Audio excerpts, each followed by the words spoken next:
Iran supreme leader Khomeini చనిపోయాడు. భార్యాబిడ్డలు చనిపోయారు. ఒక్క రెండో బిడ్డ మాత్రం బతుకుంది. వాళ్ళ కుటుంబంలో అందరూ ప్రాణాలు కోల్పోయారు. అలాగే ఆస్తులు ధ్వంసమైనయి. ఆయిల్ క్షేత్రాలు ధ్వంసమైనయి. ఆయుధగారాలు ధ్వంసమైనయి. అన్నీ జరిగినా అది గెలిచింది. ఎలా అంటే మానసిక యుద్ధం, వ్యూహాత్మకమైనటువంటి యుద్ధంలో. అమెరికానే ఇప్పుడు వెనక్కెళ్ళే పరిస్థితి.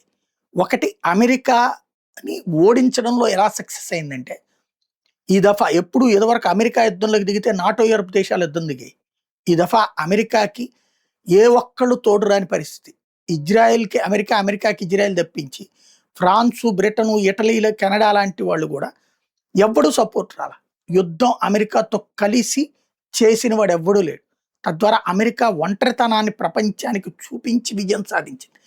రెండవది, ఇంత సిట్యుయేషన్‌లో ఇంత నష్టం, కనీసం ఓ 2, 3 లక్షల కోట్ల రూపాయల విలువైనటువంటి ఆస్తి నష్టం సంభవించింది. చివరికి అమెరికా తనంతట తనే యుద్ధాన్ని విరమించుకుంటున్నాము, ఇక దాడులు చేయబోమని ప్రకటించడం ద్వారా మరొక విజయం సాధించింది ఇరాన్.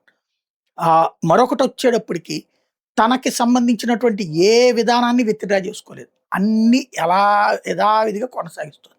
తద్వారా అమెరికా ఓడింది, ఇరాన్ గెలిచింది.